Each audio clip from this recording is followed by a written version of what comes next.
എന്തെങ്കിലും ഇവർക്ക് ഇന്നെക്കൊണ്ട് കച്ചവടാക്കിക്കണം. ഈ കൊണ്ടൊരാളുണ്ടായിട്ട് എന്തിനാ പറഞ്ഞിരിക്കുന്നു? ആ വാവാ. എന്താ കുഞ്ഞാപ്പോ ഇന്നിപ്പോ എന്റെ അമ്മല്ലേ? ഇമ്മല്ല എന്നോട് പറയാനും മോനെ ഓരോടെ നോക്ക് ആ കൊണ്ടൊരാളുണ്ട്. അൽക്ക് മിഷനാ? എന്താ അൽക്ക് മിഷനാലോ? ആ പോരെ എന്താപ്പോ ഇതായിട്ട് സോപ്പും പൊടിയും പക്കറ്റിട്ട് നടക്കണ്? ഇന്നോട് തിരുമ്പാൻ പറഞ്ഞിരിക്കുന്നു. ഇമ്മല്ലാത്ത അതിന് ഇന്നോട് തിരുമ്പാൻ പറഞ്ഞിരിക്കുന്നു മോനെ. ഇമ്മാക്കെന്ന് വരാൻ പറ്റില്ല എന്നോട് പറയാനോ. വെക്കട്ടെ ഇമ്മാക്ക് തലവേദന പിടിച്ചു മോനെ.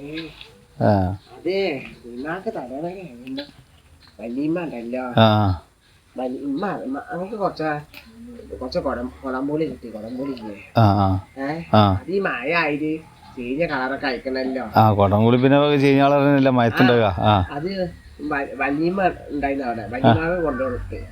അപ്പൊ അമ്മായി ഉണ്ടായിരുന്നല്ലോ. വല്യമ്മാന്റെ മോളില്ല അമ്മാന്റെ പെങ്ങള് ഓരോരുക്കാ കൊണ്ടുകൊടുത്തത്. അപ്പൊ ഈ കുടമ്പ ആദ്യം തന്നെ ഞാൻ പറഞ്ഞു ഇമ്മ ഇനിയിപ്പോ കൊടുക്കണ്ടായിരുന്നു. ഉമ്മ അതേ സാധിച്ചടാ വല്യമ്മ അമ്മായി ഒക്കെ ഉള്ളതിന്റെ അത് കൊണ്ടെടുക്കാണ് എന്നോട് പറയാൻ കൊണ്ടെടുത്ത് കഴിഞ്ഞപ്പോ ഞാൻ അമ്മായിനോട് വല്യമ്മയോട് പറഞ്ഞു വല്യമ്മ ഇതാണ് നല്ല കുടംപൊളി ഇന്നലെ കിട്ടി. അത് കേട്ടപാട് വല്യമ്മക്കാണ് ഭ്രാന്തളകി. എന്നോട് പറയാൻ വല്യമ്മ പറയാ അല്ലാതൊക്കെ ഓരെടുത്തിട്ട് എന്റെ മക്കൾക്ക് തന്നിക്കളാണ്ടില്ല ചീഞ്ഞ കുടംപൊലി. വല്യമ്മ പറഞ്ഞു എന്റെ മാനെ ഞാട്ടി വിട്ടു. സംഭവിച്ച് നല്ല എടുത്തിട്ട് ചീഞ്ഞ കൊടുത്താ അങ്ങനെയല്ലടാ കാലത്ത് കിട്ടിയതായിരുന്നു. ഇന്നാണ് നല്ലത് കിട്ടിയത്. ശരി അങ്ങനെ ഇന്നലെ കൊണ്ടെടുത്തിട്ട് ഇന്നല്ല കൊണ്ടെടുത്തണം അന്ന്. വല്യമ്മ മോന്ത കയറ്റലും അതും എന്റെ അമ്മക്ക് അങ്ങനെ വേണം. ഉമ്മാനോട് ഞാൻ പറഞ്ഞാണ് ഉമ്മ ഇനിയിപ്പോ കൊണ്ടെടുക്കണ്ട. അതേ സാലടാ അമ്മായും വല്യമ്മയും കൂടി ചാറ്റിയിലിട്ടിട്ട് ആർക്കാ കൊണ്ടുകൊടുത്തത്? ഞാനും മീൻ കൂടി തന്നെ പോയത്. അപ്പൊ ഞാനാ പറഞ്ഞത് ഇന്ന് ഞങ്ങൾ നല്ലത് കിട്ടി വല്യമ്മ. ശരിയാ പറയാൻ വേണ്ട. എന്റെ മോൾക്ക് എന്താണ് ചീഞ്ഞത് കൊടുത്തിട്ട് ഞങ്ങൾക്ക് നിങ്ങൾ നല്ലത് എടുത്തില്ലേ നല്ലത് എടുത്തില്ലേ. എന്നിട്ട് മോനെ വല്യമ്മ മോന്താ കാട്ടി ഞങ്ങത്തെ കൊളക്കാൻ കോട്ട പോലത്തെ മുഖാണ്. ആ മുഖം കൂടിയും കേട്ടിട്ട് ഞങ്ങള് വന്നേരെ മുണ്ടിയില്ല. അങ്ങനെ നിന്ന്. അപ്പൊ ഇമ്മ പറയാ ഇമ്മക്ക് ആലോചിച്ചിട്ട് ഇമ്മക്ക് പ്രഷർ കൂടി. ഇമ്മ ഞാൻ ഇമ്മ ഇമ്മ വല്ലാതെ വെത്തി വെച്ചിട്ടല്ലേ അത് പോണവരെന്തിനും വിളിച്ചു വെച്ചിട്ടല്ലേ. അല്ലെങ്കിൽ ഇമ്മക്ക് മുണ്ടാതിരുന്നോട് വല്യമ്മക്ക് പറയും ഇവിടെ കുടംപൊളി തന്ന കൂട്ടം ആരെങ്കിലും രണ്ടെണ്ണം ചാറ്റിയിട്ട് കൊടുത്തിട്ട് ഇമ്മ കൊടുത്തത് ഇമ്മ കൊടുക്കുകയും ചെയ്തു. ഇത് വല്യമ്മ ഇനി പറയാത്ത വാക്കില്ല. അത് പോട്ടെ കുഞ്ഞപ്പോ വല്യമ്മക്ക് പ്രായമായി വരില്ല. അമ്മയ്ക്ക് മനസ്സിലായിക്കണ അമ്മായിനോട് പറഞ്ഞു. ഉമ്മ പറഞ്ഞു അമ്മായിനോട് നമ്മളെ പേരെ ഉണ്ടായതല്ല കുഞ്ഞാപ്പൂവിനെ ഒന്നാത്ത കൊടുത്തതാണ്. അപ്പൊ ഈ മഴക്കാലത്ത് ആകുമ്പോ അങ്ങനെ തന്നെ കിട്ടും. അപ്പൊ കുഞ്ഞാപ്പൂ ഇന്ന് പോയപ്പോ കുറച്ച് നല്ലത് കിട്ടി. അത് ഉമ്മാനോട് പറഞ്ഞതാണ്. അത് ഉമ്മാക്ക് ഇഷ്ടം. അപ്പൊ അമ്മായി പറഞ്ഞു അത് സാരില്ല ഉമ്മാനെ കൂട്ടം അങ്ങനെ ആയിക്കോട്ടെ ഉമ്മ അല്ലേന്ന്. പക്ഷെ വല്യമ്മക്ക് ഇപ്പോഴും ആ കടന്നാല് കൃത്യമായി കുത്തിയിട്ടുണ്ട്. വെറുതെ അമ്മ വെറുതെ വടി കൊടുത്ത് അടി വാങ്ങുകയും ചെയ്തു മോനെ. എന്നോട് പറയാന് ഞാൻ പറഞ്ഞെ വയസ്സിന് മൂത്തവര് എന്ത് പറഞ്ഞാലും കാര്യമാക്കരുത് കുഞ്ഞാപ്പോ. മൂത്തമാടെ പോയി പറയും. അത് പറഞ്ഞിട്ട് ഓലിക്കും ഓലിക്കറിയാലോ പ്രായമായിട്ട് പറയാന്ന്.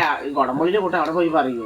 മൂത്തമാർക്കാണെങ്കിൽ എടുത്തുകൂടെ പോയാൽ മതി. ചൂടാറുണ്ടാകാതെ മൂത്തമ്മയെ എടുത്തുകൂടെ പോയ മൂത്തമ്മ കാര്യമാക്കും. ഇതിപ്പോ വല്യമ്മ പോയിട്ടും വല്യമ്മ പോയിട്ടും മൂത്തമ്മാടെ പറയും കുഞ്ഞാപ്പൂടെ ഈ ഭാഗത്ത് കൂടി കുടംപൊളി കൊടുക്കുന്നത് അനക്ക് കിട്ടില്ലടിയേ ചോദിക്കും. അപ്പൊ ഞങ്ങള് കൊടുത്തിട്ടില്ല. അപ്പൊ ഉമ്മയോട് പറഞ്ഞു ഇമ്മ രണ്ടെണ്ണം കൊടുത്തോളിയാണ്. അപ്പൊ ഉമ്മ എന്നോട് പറഞ്ഞു കുഞ്ഞാപ്പ അത് കഴിഞ്ഞ് കൊടുക്കാനൊന്നും ഇല്ല. ഞാൻ എവിടുന്നാണെങ്കിൽ എവിടുന്ന് കൊണ്ടുവരാറുണ്ട്. എവിടുന്നാ കുഞ്ഞാപ്പ എനിക്ക് ഇത്ര തോരെ കുടംപൊളി കിട്ടണ? ഞാനൊന്നുമില്ല ഉള്ളത് എവിടുന്നാ കിട്ടണ്? ആനക്ക് പോക്കുണ്ട് അവിടുന്ന് വന്നതാണ്. ഇപ്പൊ ഞാൻ അവിടെ ഞാൻ വരുമ്പോ ഒരു വീട്ടിൽ അത് ഇഷ്ടം പോലെ വീണെടുക്കണം. പല പെരയുണ്ടാവും. അത് എന്നോട് കൊണ്ടാവാൻ എനിക്ക് വേണ്ടാറ് ഞാന്. പല പെരയിൽ നമുക്ക് ഭരിക്കാൻ പറ്റും. അത് തന്നെ പെര തന്നെ ഭരിക്കാൻ കള്ളനായി മാറി. അല്ല ചോദിച്ചിട്ട് വാങ്ങണം. അല്ല ഞാൻ ചോദിക്കണോ ഞാൻ ഇപ്പൊ കൊടംപുളി എന്ന് പറഞ്ഞാല് ഇവിടെ എല്ലായിടത്തും മയത്ത് ആരും എടുക്കൂല. നിങ്ങൾ എടുക്കൂ അപ്പൊ എനക്ക് തന്നെ ഇപ്പൊ എന്തായി എടുത്തിട്ട് മോനെ കുടംപുളിന്റെ കൂട്ടത്തിൽ പറയല്ലേ ആ പ്രശ്നമായില്ലേ അല്ലെങ്കിൽ ഇന്നത്തെ കാലത്ത് നല്ല കാര്യം ചെയ്യാൻ പറ്റില്ലടാ. പറ്റൂലെന്ന് ഇപ്പോഴാണ് എനിക്ക് മനസ്സിലായത്. അത് പിന്നെ എന്തായി മാറും. ഞാനൊക്കെ എന്നോ പഠിച്ചു. എന്റെ മോനെ എന്റെ മാക്ക് പ്രഷർ കൂടിയിട്ട് മാക്ക് അപ്പൊ വണ്ടി വിളിച്ചിട്ട് ഉമ്മാനായിട്ട് ഞങ്ങൾ ആശുപത്രിയിൽ പോയി. ആ കായ് കുറെ ചെലവായി. ഇമ്മ ഏറെ പോയത് ഈ കുടംപുളി ആയിട്ട് പോയില്ലെങ്കിൽ എന്തെങ്കിലും അമ്മായി കൊടുക്കലുണ്ട്. അത് കിട്ടുവെച്ചിട്ടാണ് അല്ലേ. പിന്നെ ഈ വർത്താനം പിടിച്ച് കഴിഞ്ഞപ്പോ പിന്നെ അതായി. എന്നാലേ കുഞ്ഞപ്പോ ഇജി ഞാൻ എന്റെ അവിടുന്ന് ഓല് കണ്ടുകൊണ്ട് വരണേ ജിന്നിട്ട് വർത്താനം പറഞ്ഞത് പോയിക്കൊന്ന അത് തിരുമ്പിക്കള തിരുമ്പാൻ വന്നതല്ലേ ഞാൻ കൊന്തക്കൂടി ചെയ്യാണ്ടില്ല തിരുമ്പി പോയിട്ട്